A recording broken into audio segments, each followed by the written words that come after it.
지금 17호 교재 갖고 계시죠? 17호 교재 페이지 29쪽 가보세요. 페이지 29쪽 볼게요. 희소식 알려드릴게요. 오늘 별다른 이벤트가 없는 이상 일찍 끝날 예정입니다. 이렇게 또 희망을 품고 시작하는 거지요. 그리고 공지사항 하나 더 해드리면요. 다음 주부터는 여기에 있는 문법 문제를 공식적으로 풀지 말고요. 독서 문학 훈련을 한 다음에 매주 책에서 추가 프린트가 하나씩 껴서 들어갈 겁니다. 내신 선행 들어가도록 할게요. 여러분들은 들어오시잖아요. 들어오고 2학기 때 내신에서 나올 확률이 거의 확정된 것들을 미리 좀 선행을 하고 가는 게 좋을 것 같아서 다음 주부터는 프린트가 1시간 분량의 프린트가 같이 들어가게 되는데 일단 중세 문법에 대한 영역부터 여러분들께 안내가 나갈 거예요. 그래서 다음 주부터는 이렇게 널널할 날이 없으니까 부지런히 한번 해보자고요. 오늘은 조금 여유 있게 해도 될 것 같습니다. 자, 29쪽 오셨죠? 오늘 이 지문은요, 저번 시간에 배웠던 내용들을 좀 더 심화해서 공부해볼까 해요. 뭘 또, 초등학생이야. 그걸 또 뭐한 짓이야. 진짜 내 초등학교 교실에서도 안 봐, 그걸. 지금 해야 되는 건 뭐냐면 저번 시간에 배웠던 거 한번 떠올려 보세요. 저번 시간에 혹시 법지문 뭐 배웠는지 기억나? 뭐 배웠냐? 다 이 표정이더라고. 혹시 이거 하지 않았어요? 임의법규, 단속법규, 강행법규. 뭐가 우선 적용되는가? 법적 불이익은 있는가? 요거 했던 거 기억나세요? 그 지문은 제가 법적 지식을 설명 안 해드렸어요. 뭐 어떻게 풀기로 했었어요? 구조. 글이 어떤 식으로 구조되어 있는지. 그 중에서 서술 기준이라고 공부했었던 거 기억나실런지 모르겠네요. 서술 기준.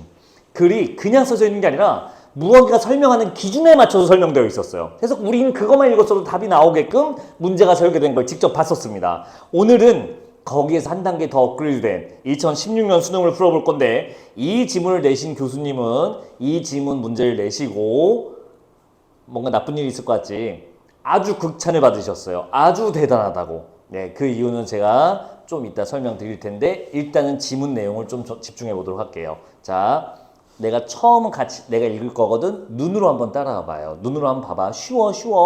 첫 번째 문장입니다. 봐봐. 어떤 물체가 여기다 비추 써주세요. 물이나 공기와 같은 여기다 비추. 이거 저번에 비슷한 거 봤었거든요. 저번에 법적 불이익을 이렇게 설명했었어요.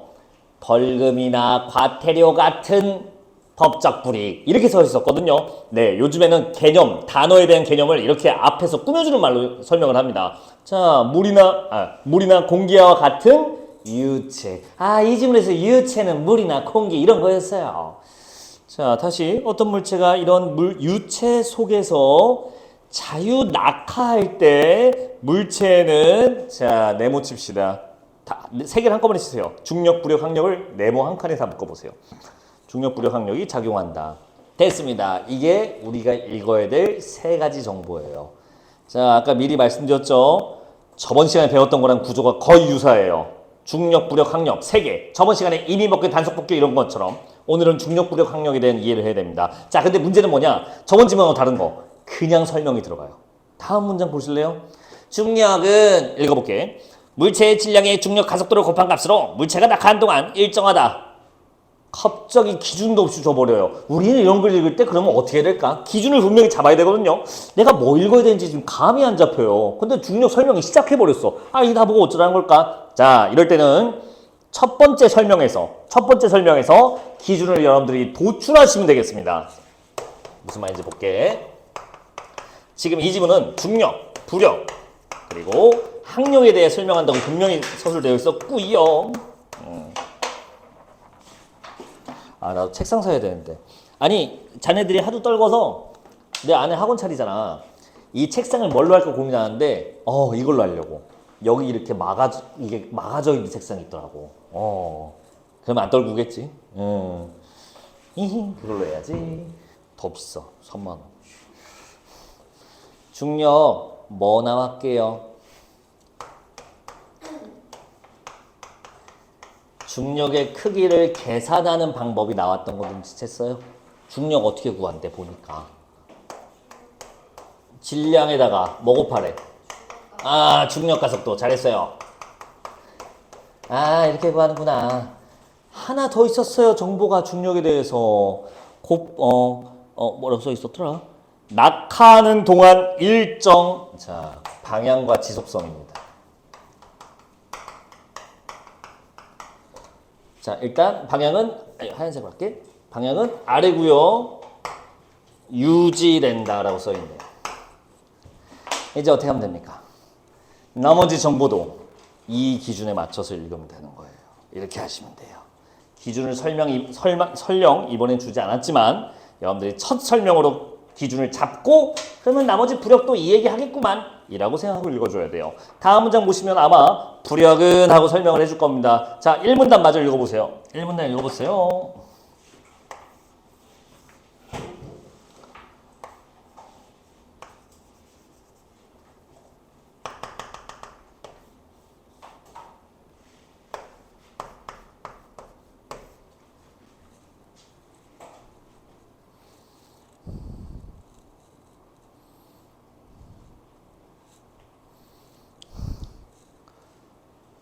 자, 1문단 읽었으면 물어봐도 될까요? 부력 크기 어떻게 계산합니까? 나는 글씨가 너무 길어서 그림으로 써봤거든? 이 그림 이해되세요 혹시? 잘 그리지 않았냐? 네, 저번 시간에 그 X선 그림으로 굴욕을 당하고 네, 그림 연습해왔어. 네, 미술학원까지 가지는 않았지만 고민을 좀 해봤습니다. 잘 그렸지. 이게 부력 크기야. 그냥 글로 할까요? 전혀 이해를 못하시는 것 같은데 부력 크기 이렇게 써 있습니다. 여기 있는 말 그냥 그대로 읽어볼까?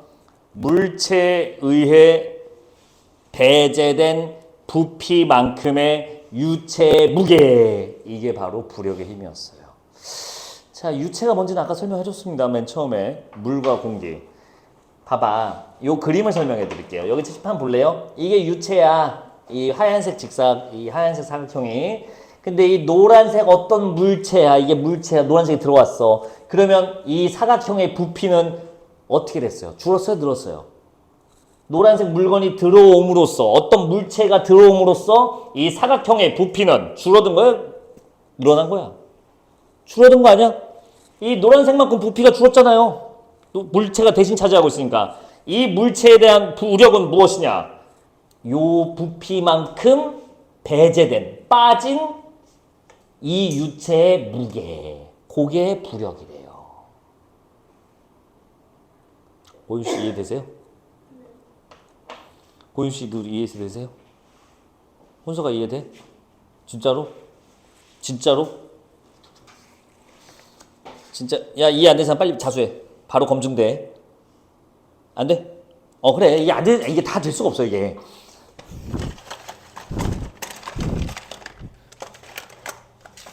왜 미친 사람처럼 봐. 그래서 잠깐 뭐 쓸 때도 있지. 좀 기다려봐. 이렇게. 야, 이 통 있지. 통 안에 공간이 있지. 공기가 차 있는 부피가 있지. 내가 잘 봐. 요걸 여기다 놓을게. 넣었어. 그러면 이 상자에 공기를 담는 부피는 줄었어? 늘었어? 줄었지? 얼마큼 줄었어? 요 부피만큼 줄었지? 어떤 어떤 물체에 의해서 배제된 부피만큼의 유체 무게. 여기 공기 무게. 그게 이 분필에 작용되는 부력이다. 이렇게 하시면 되거든요. 이해됐어요? 얘만큼 빠진 부피만큼의 요 유체 무게. 자, 이해 안 된 사람, 권홍아 이해됐어? 발로 검증하러 갈 거야. 틀리면 진짜 이해됐어? 뭘 이해되는데? 내가 지금 뭐 설명하고 있는지 뭐 이해됐어? 부력의 크기 설명한 거 이해됐어요? 25번 오세요. 다음 장 25번 문제요. 정답률 32%짜리 문제입니다. 자, 4, 5번 중에 답 골라보세요. 아니다. 4, 5번 중에 하나 답 고르세요.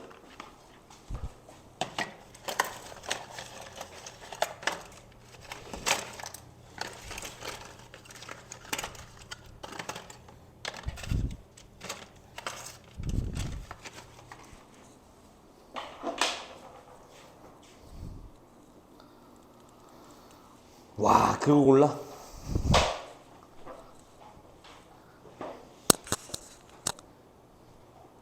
야, 야, 그걸 몰라. 물론 그걸 오답보다 더, 정답보다 더 많이 고른 오답은 맞는데, 혹시 그걸 고른 이유가, 당연히 서 있을 때보다 이게 누워 있을 때가 더 잘 뜨지요. 뭔 말도 안 되는 소리.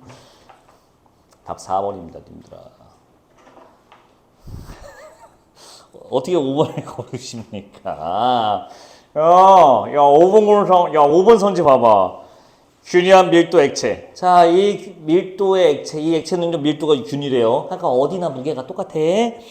완전히 잠겨있는 쇠막대가 있어요. 얘가 여기에 작용하는 부력은 서 있을 때보다는 누워 있을 때 부력이 더 크다. 미친.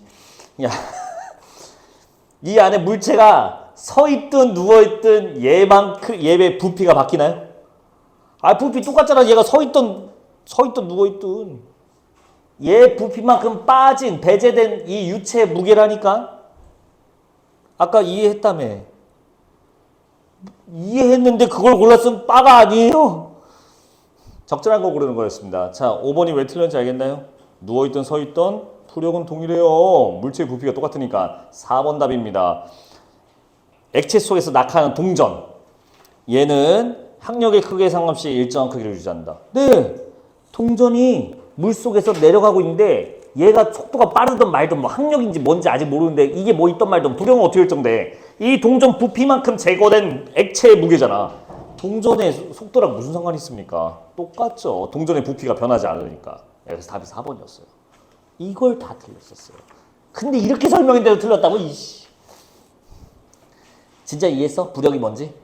오늘 이 질문 푸는데 부력을 모르면 저 뒤에 고난도 문제를 도전할 수조차가 없어서 제가 지금 미리 하고 가는 겁니다. 자, 되셨으면 다시 앞으로 올게요. 1문단 얘기가 이렇게 해서 참! 이것도 물어봐야지. 야, 태훈아, 명예회복 기회 줄게. 부력의 방향 읊어봐. 중력 반대. 그렇지. 중력 요거 유지지. 그럼 부력은 무조건 이거다. 괜찮을까? 괜찮을까요? 얘가 유지되니까 요거에 무조건 반대로 하니까 이것도 당연히 유지되겠죠. 네, 이렇게 읽는 거였어요. 자, 이제 항력 얘기가 없잖아요. 다음 문단 읽고서 항력에 대한 데이터 값을 뽑아야 되는데 꽤 길어요. 하지만 여러분들이 읽어야 될 거는 정해져 있다. 이 문단 읽어보세요. 그리고 항력의 계산 방법과 방향 그리고 지속 여부도 한번 생각해 보세요. 자, 빨리 이 문단 읽어보세요. 이 문단.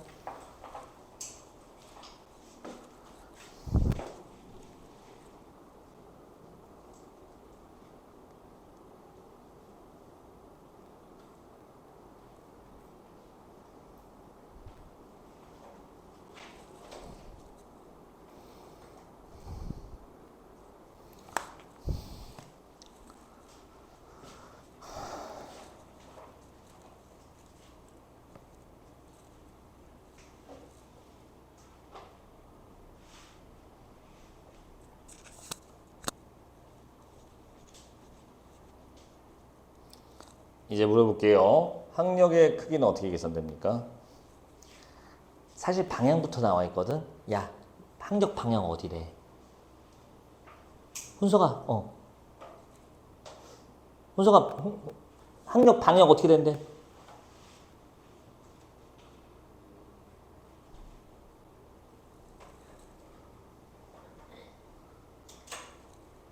지금 읽기 시작한 거야? 이거 너무한 거 아니냐? 야, 너무해. 뭐 한 거야? 두 번째 줄 봐봐요. 이 문단 두 번째 줄입니다. 저항하는 힘인 항력이 발생하는데 이 힘은 물체의 운동 방향과 반대로 됐을까요? 물체 운동 방향 반대로. 잘 봐. 아래 위 유지되어 있어. 유지야 유지가 안 돼. 그때 다르지. 물체 운동 방향과 반대니까 이 방향이 뭐냐에 따라 항력이 그때 달라지지. 그러니까 얘는 유지되는 게 아니네. 그렇게 생각하셔야 돼요. 하나 더. 이거. 문서가 읽었니? 항력의 크기는 어떻게 계산된대요?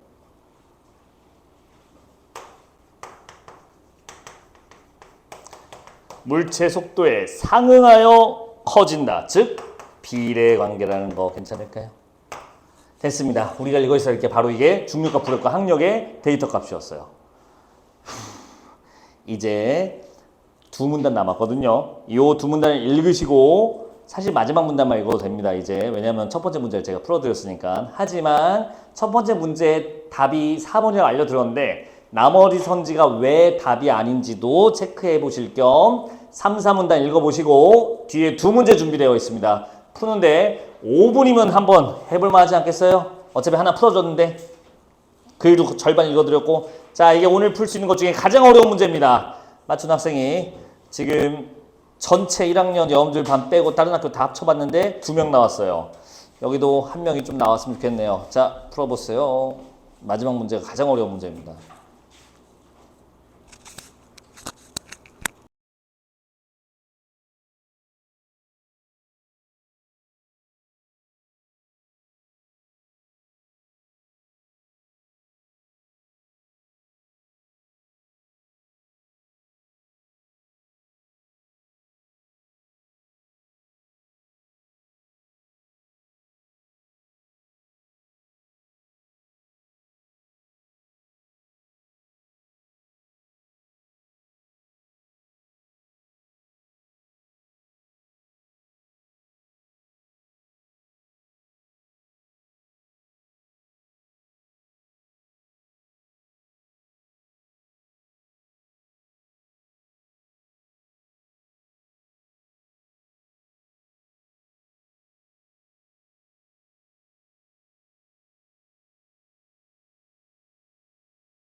자, 성공한 삼이제 있어. 오. 맞았어. 아니, 계산해서 푼 거야? 그래? 있네, 그래도. 하하. 하하. 그거 아니지롱. 하하. 어림도 없지롱.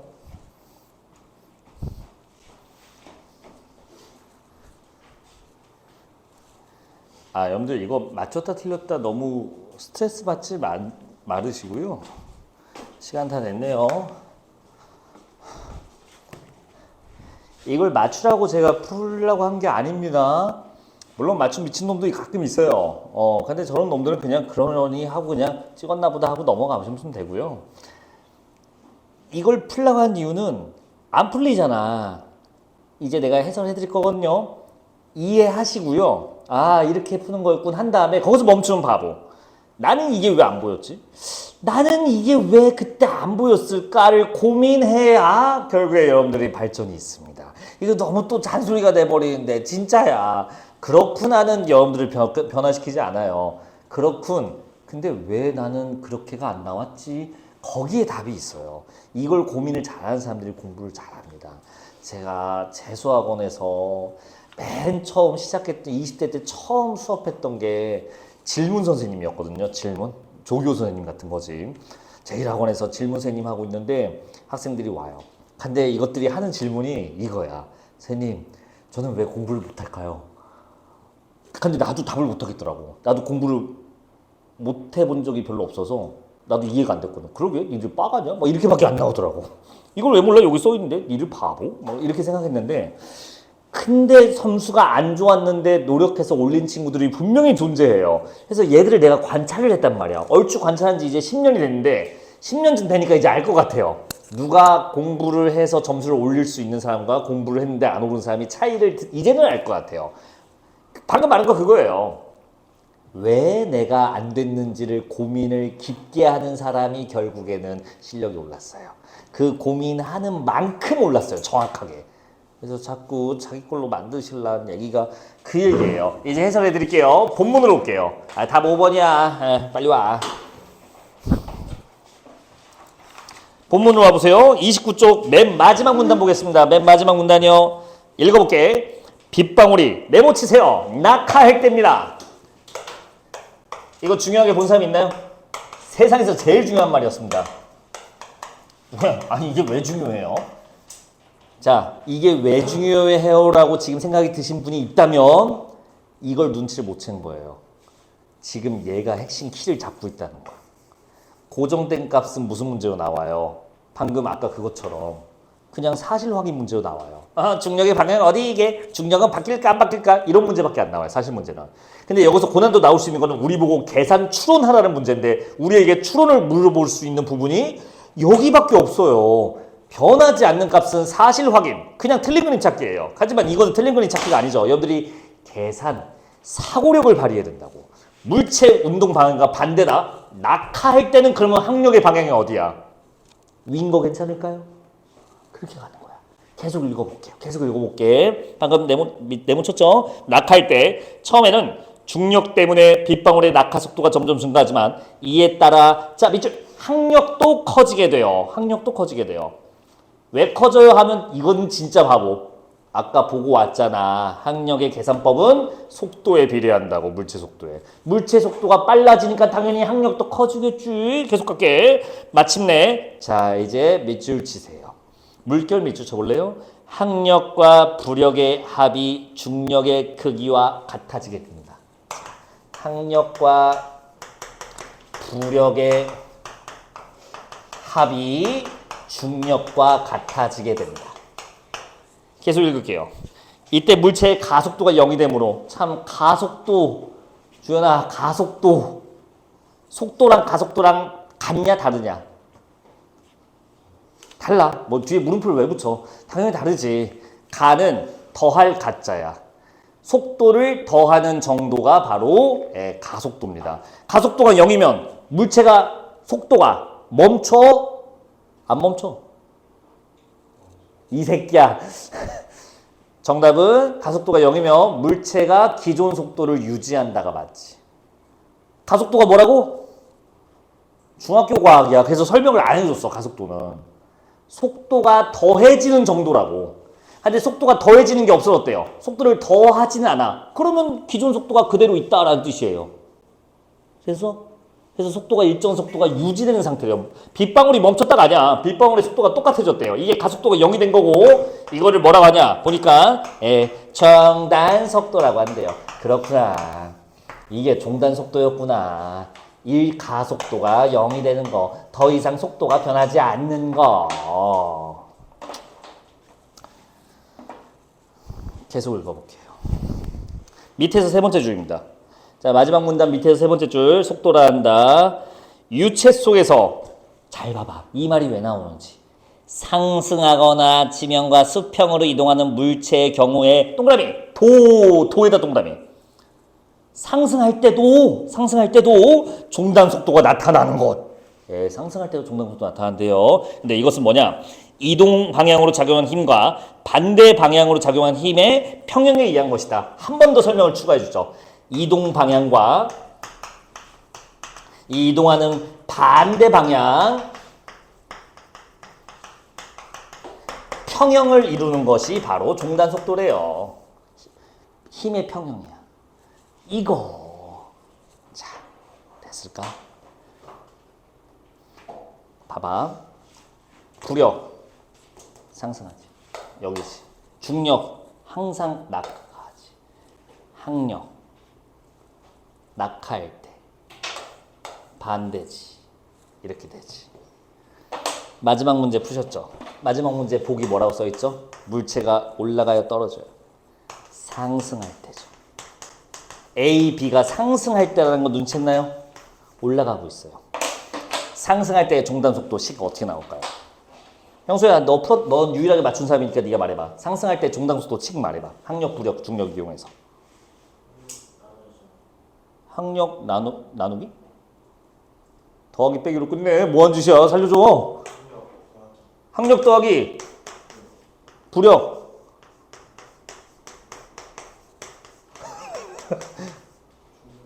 는 중력? 미친놈아. 미친놈 아니야. 너 뭐 하는 거야? 야, 이씨. 야, 항력 위아래 빨리 해. 부력.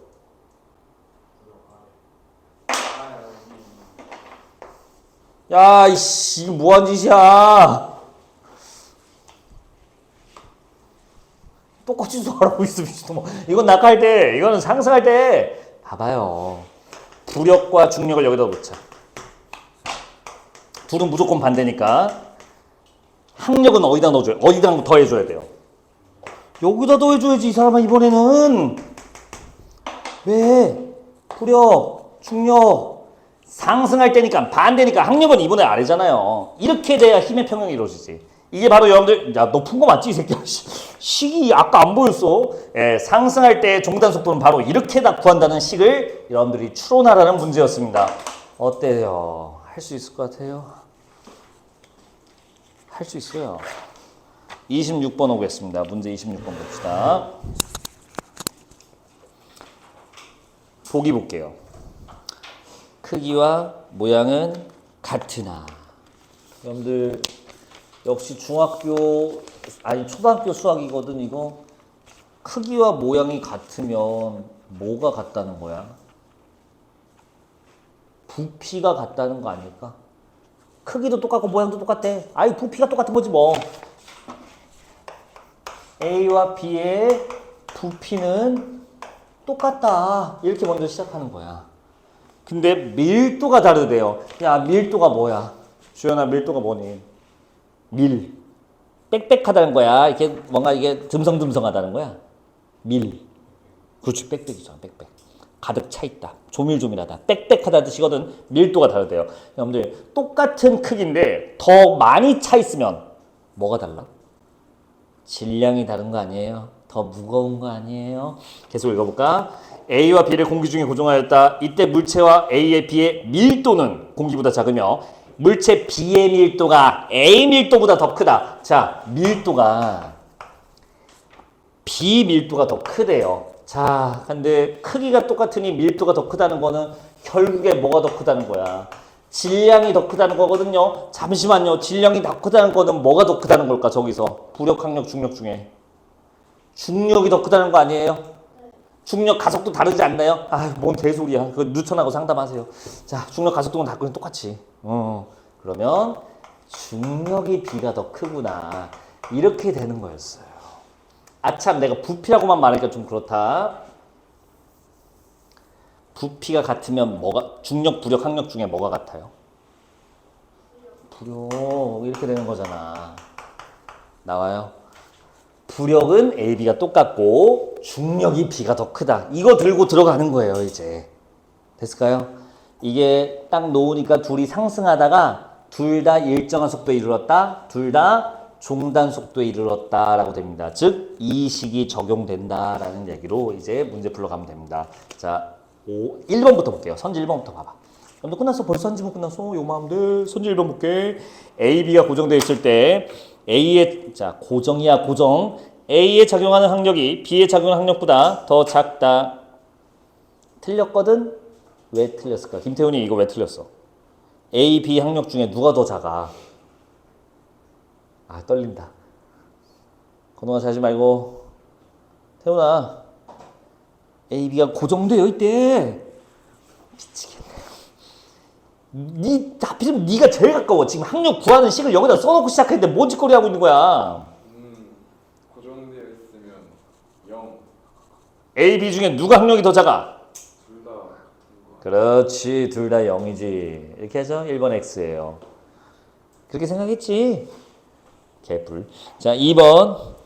A, B가 각각 일정한 속도를 유지할 때 자, 2번 많이 골랐네. A에 작용하고 있는 항력은 B에 작용하는 항력보다 더 작겠군. 야, 1차 방정식은 암산되지 않냐? 볼게. A, B의 부력은 똑같아요. 부력은 똑같아. 근데 질량, 중력만 B가 더 커. 누가 항력이 더 커야 돼? A, B 중에. 부력은 똑같아, A, B. 근데 B가 중력이 더 커. 그럼 B가 항력이 더 A에 비해 작아야 되지 않을까요? 평형이 이루어진 상황이니까. 근데 이게 뭐라고 써 있어요? A에 작용한 항력이 B보다 더 작다. 반대로 써져 있죠. B가 더 작아야죠. B가 중력이 더 크니까 항력은 더 작아야 됩니다. 평형이 되려면. 이 정도 1차 방정식은 되지? 이해 안 됐으면 빨리 말해. 됐어? 이해 못했으면 수학 여기다 내라고 하려고 했는데. 3번 보세요.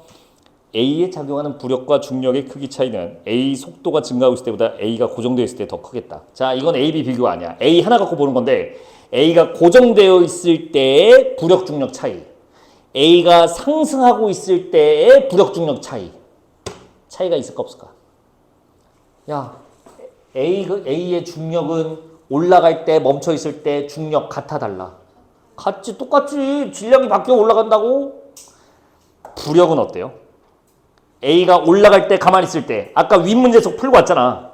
이 A라는 풍선이 올라갈 때나 가만히 있을 때나 부력이 달라? 똑같지. A의 부피가 변하지 않잖아.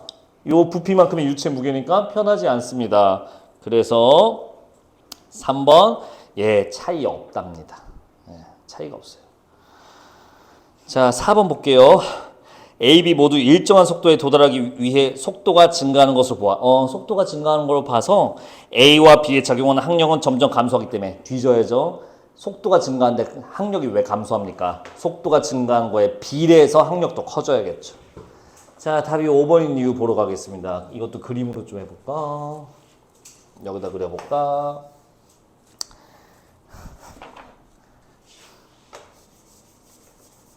잘 그렸다. 피카소 같다. 유체가 달라요. 여기 공기는 공기보다 밀도가 커요. 무게가 더 크다는 얘기야. 요거는 공기랍니다. 둘 다 B라는 풍선을 놓을 거예요. 여기도 B.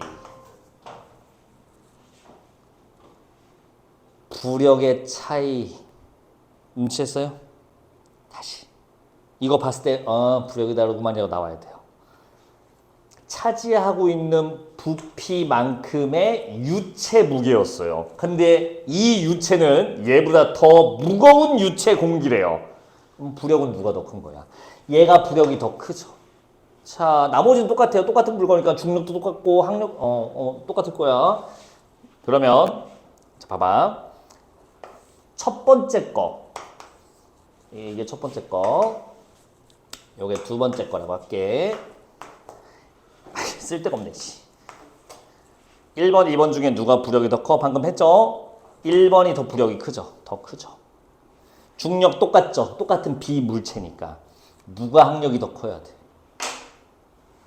당연히 저 1번 패턴이 항력이 더 커야죠. 부력이 더 커. 중력은 똑같아. 그럼 항력이 당연히 평형 이루려면 더 커야지.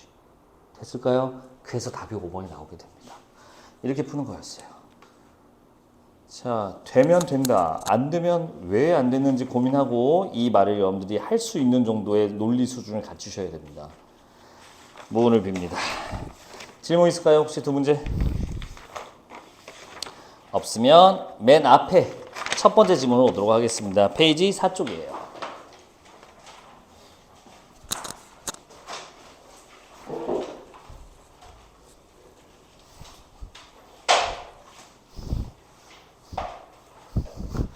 뭐 했다고 시계를 봐. 두 문제 풀어서. 진짜 자기 거 됐지? 이거 자기 걸로 만들어야 돼. 오늘은 좀 요 얘기를 해볼까요? 과학 지문 풀고 지금은 이제 인문 철학 지문 풀어볼 건데 우리가 인문 철학 지문 진짜 거의 처음 풀어요. 여러분들은 눈치 못했지만 저랑 경제 법 그리고 과학 기술 훈련하고 있었어요. 오늘은 처음으로 인문 예술이라는 지문 영역을 공부할 건데 잠시만요.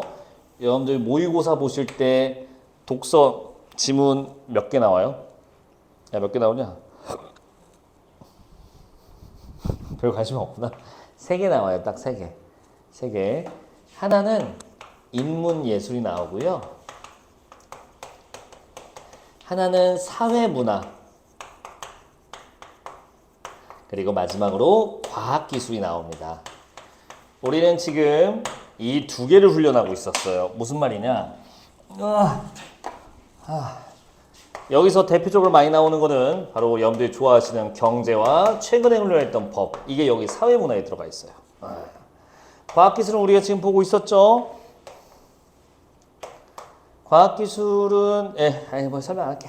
지금 우리 본 것처럼 뭐 물리, 화학. 오늘은 물리를 배웠네요. 물리, 화학, 지구과학, 그리고 생명. 이 4가지 영역에서 과학이 출제되고 기술은 우리 주변에서 살펴볼 수 있는 기술 제품들이 나오기 시작합니다. 그래서 이렇게 되어 있는 것들인데 오늘 이거 공부할 거거든요. 인문예술 오늘부터 다른 거의 차이가 뭘까요? 이 인문예술은 일단 오늘 부력학력 지문 방금 본 거 정답이 있었나요? 그러니까 무슨 상황에서 뭐 학력이 크다 작다 딱 떨어지는 값이 있나요? 있지. 누가 크면 얘는 작아요. 얘는 이런 상황이면 얘가 더 커요. 라고 딱 정해진 답이 있어요. 네, 이 2개는 답이 존재하는 학문입니다.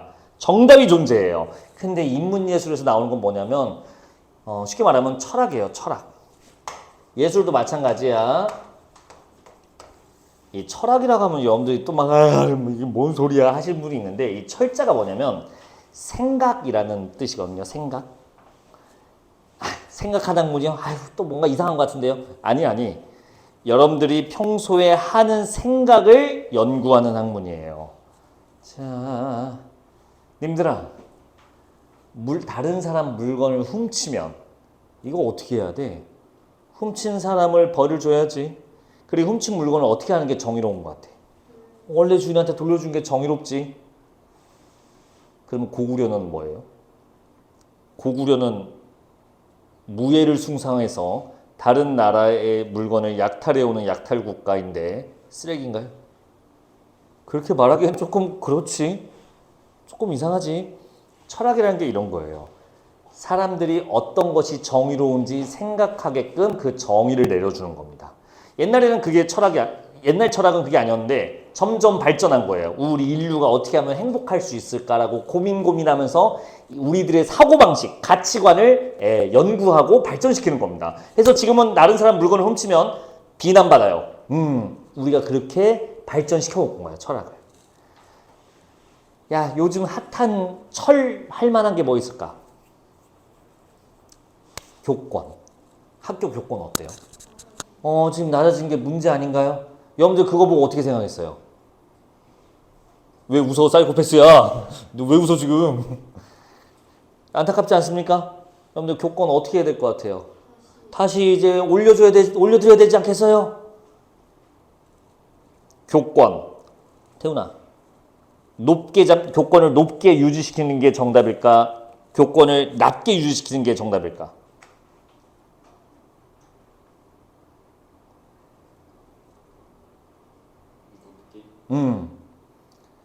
때는 바야흐로 1990년대 아니면 2000년대 초반. 제가 바로 초중학교 학창 시절이었죠.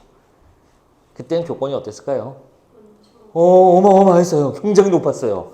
막 그래서 맨날 학교 선생님한테 돈을 주는 게 일상이었고 학교 선생님 맨날 사람 때리는 게 일상이었고 쓰레기가 많았어요. 근데 뭐라고 말을 못했어요. 교권이 너무 세서 함부로 선생님께 거역할 수가 없어서. 자, 그랬더니 어마어마한 부작용들이 생겼죠. 교권이 높은 게 정답일까요?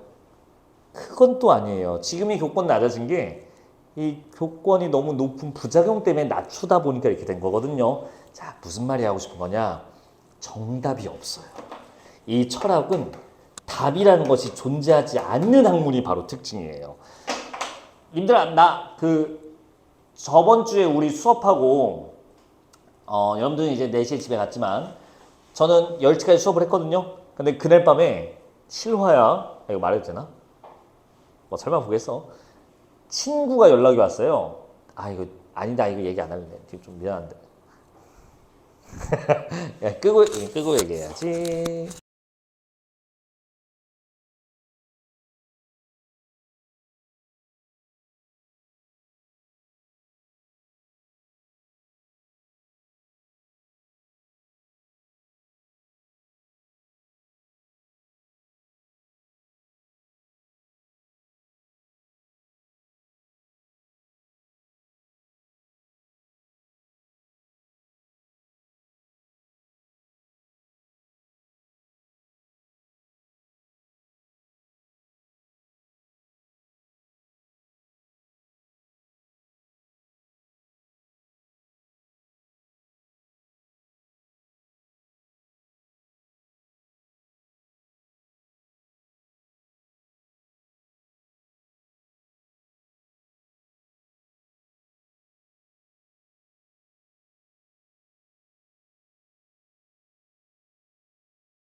자, 보세요.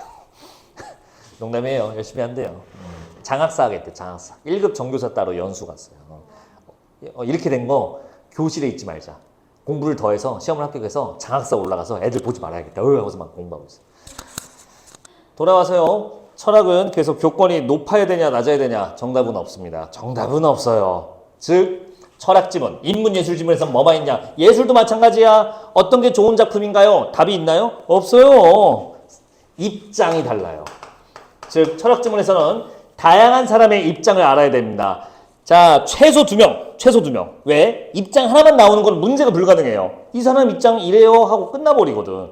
문제 낼 게 없어요. 입장이 여러 명이 나옵니다. 최소 2명, 많으면 7명까지 나온 적도 있어요. 이 입장, 저 주제에 대한 다른 서로 간의 입장의 차이를 읽어주는 게 바로 철학 지문의 핵심입니다. 자, 설명은 충분히 드린 것 같습니다. 여러분들 1문단에 보시면 이 지문의 논제는 이미 작은 따옴표로 알려줘요. 이쯤 되면 눈치채지 않았어요? 작은 따옴표가 바로 그 글의 주제라는 거.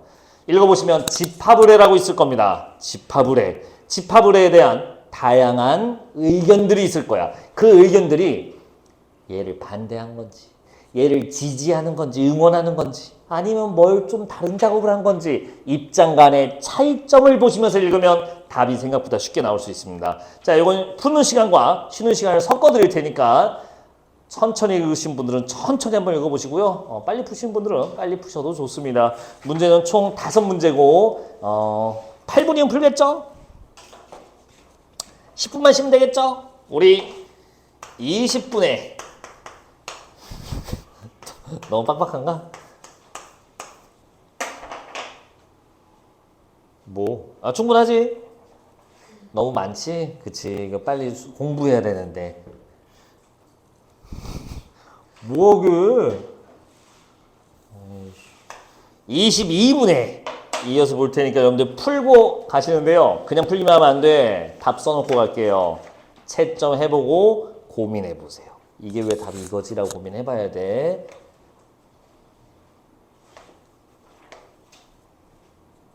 그 미리 보면 어떻게 하냐? 야, 답을 이 사람아.